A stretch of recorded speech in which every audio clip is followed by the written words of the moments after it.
October 13th, 1972. High in the Andes Mountains, a small plane carrying 45 people disappears from radar. What happens next will become one of the most extraordinary survival stories in human history. This is the story of Uruguayan Air Force Flight 571. It was supposed to be a simple trip. A rugby team from Montevideo, Uruguay, the old Christians club, chartered a plane to Santiago, Chile for a friendly match. Along with the players came their friends, family members, and supporters. 45 people in total climbed aboard a Fairchild FH-227 twin turboprop aircraft, laughing, joking, completely unaware that they were about to enter a nightmare that would test the very limits of human endurance. The route required crossing the Andes, one of the most dangerous mountain ranges on Earth. Because of a storm system, the pilots decided to stop overnight in Mendoza, Argentina, waiting for clearer skies. The next day, October 13th, they took off again. To navigate the treacherous peaks, the crew planned a U-shaped route, flying south past the mountains before turning north toward Santiago. It was a standard, safe procedure. But then came the fatal error.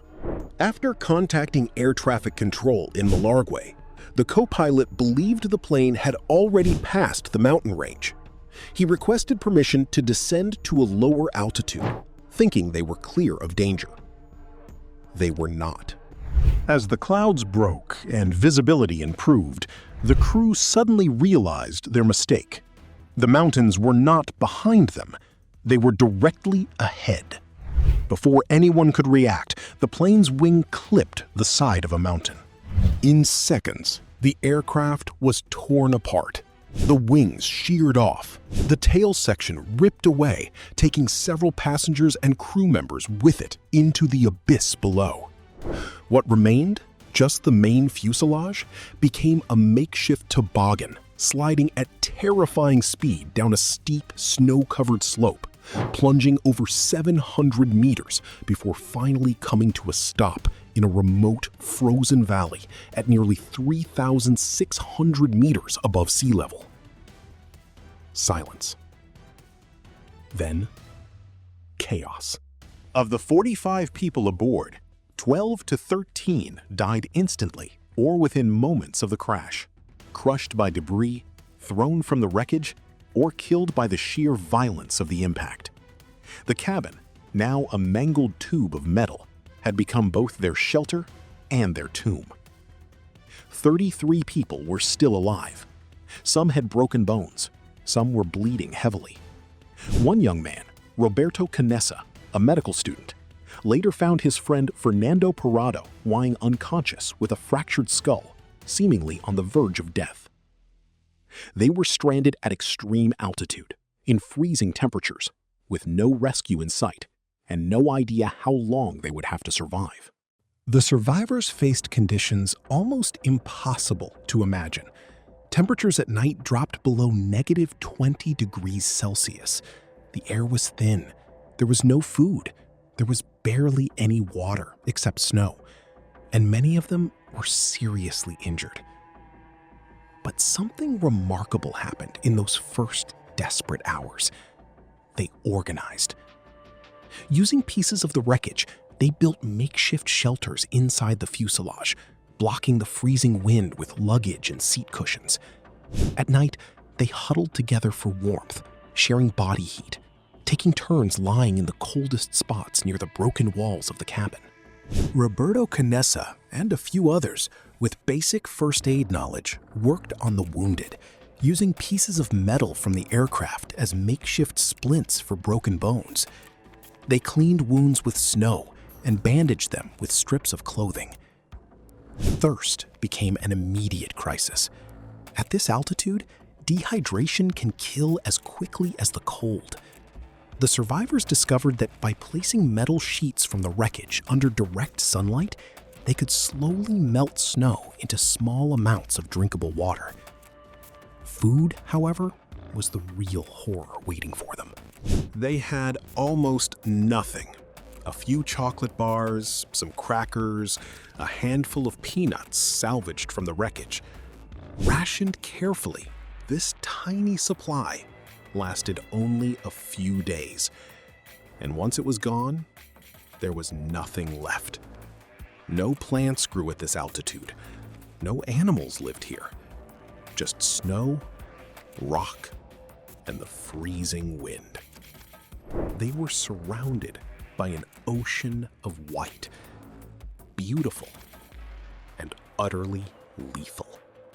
As the days passed, hope began to fade in a different way.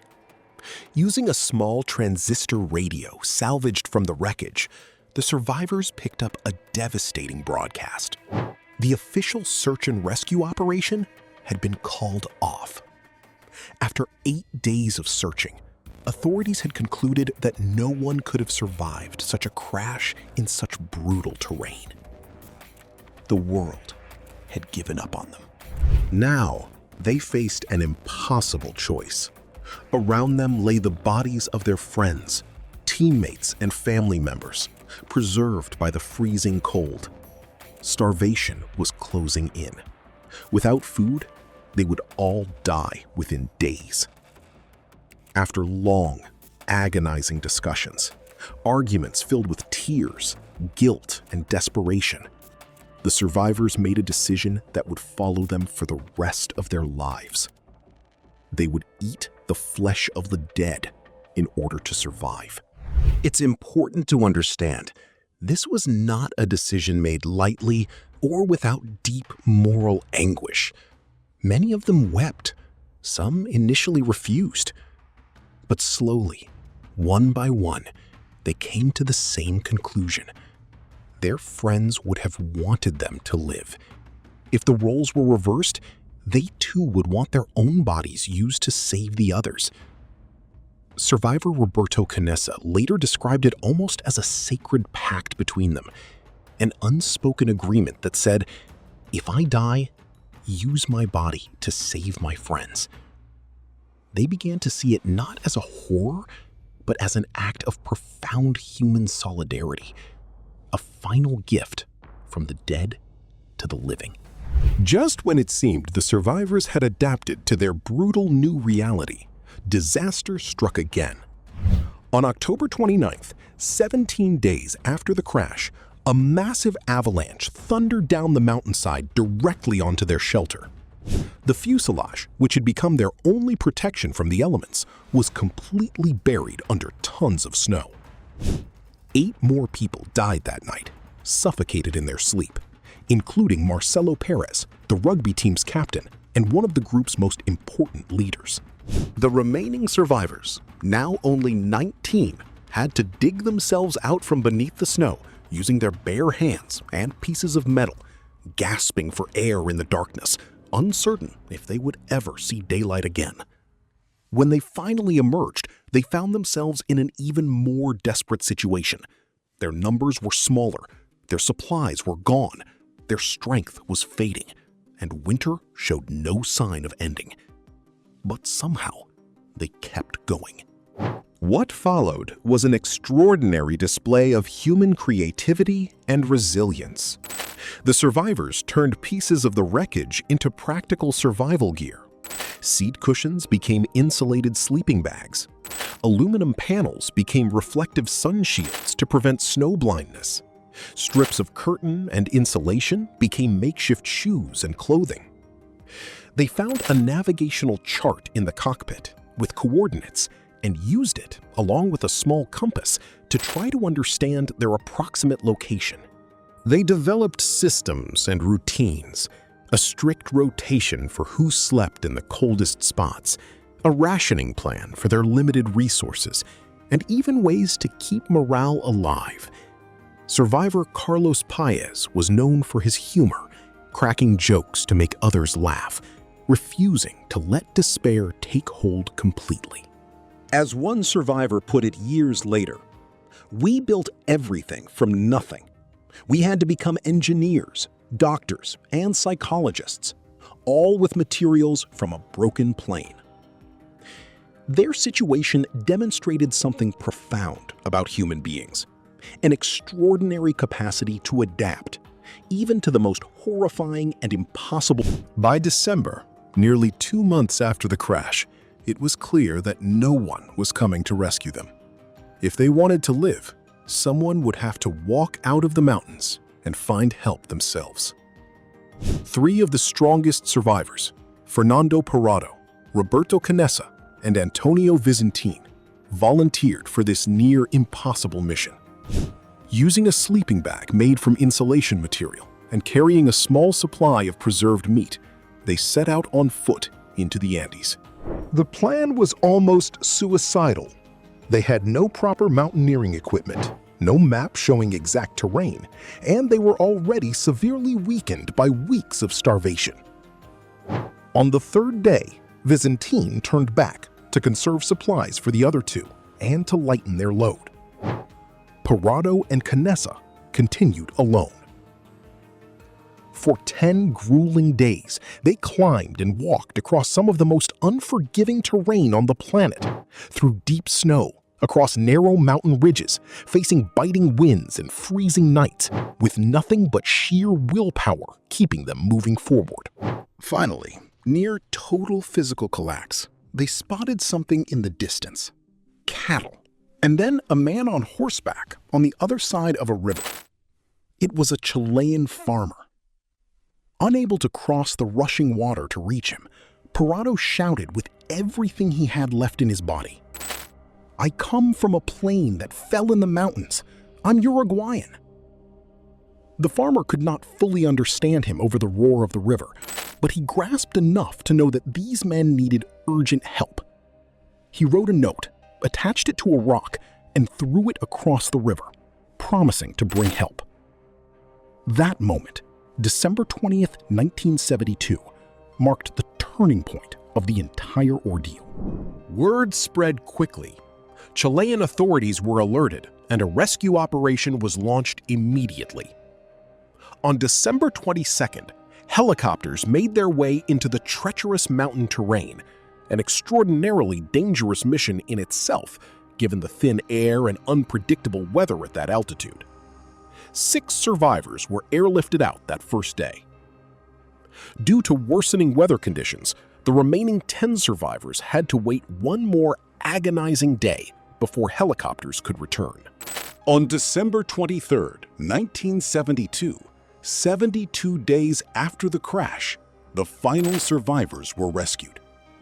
16 people out of the original 45 had survived. When the news broke worldwide, it caused a sensation. Newspapers everywhere ran the story: the miracle of the Andes. At first, the world celebrated their survival as an incredible triumph of the human spirit. Then, as details emerged about how they had survived, through cannibalism, the tone shifted to shock, and for some, even outrage. The survivors made the difficult decision to reveal the truth about what they had done, rather than let rumors distort their story. In a now famous press conference, they spoke openly and honestly about their decision, framing it not as a shameful act, but as a desperate, sacred choice made out of love and necessity. Legally, they faced no charges. Their actions were recognized under the legal principle of necessity, a situation where extreme circumstances justify actions that would otherwise be considered crimes. Roberto Canessa later told The Washington Post something that captured the moral core of their experience. "You cannot condemn yourself for doing something you were forced to do to survive." Psychologically, the survivors carried this experience with them for the rest of their lives. Many struggled with survivor's guilt, grieving friends and family members who did not make it, including, for Parrado, his own mother and sister who died in the crash. Yet, remarkably, many of the survivors went on to build full, meaningful lives. Canessa became a respected pediatric cardiologist.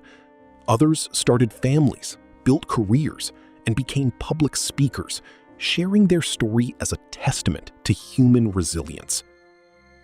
But as survivor Carlos Paez wrote decades later, we were never the same again. The story of Flight 571 is more than a tale of horror and desperation. It's a profound lesson in human survival, psychology, and ethics. From a practical standpoint, the disaster teaches us that knowledge and adaptability matter more than equipment. The survivors had almost nothing, yet they found ways to purify water, treat injuries, insulate against extreme cold, and maintain group morale under the most extreme conditions imaginable. Understandable. It also highlights the deadly speed of hypothermia and dehydration, dangers often underestimated, even in environments surrounded by snow and ice. From an aviation safety perspective, the tragedy underscored the critical importance of accurate navigation systems and emergency locator equipment, especially for flights crossing dangerous mountainous terrain.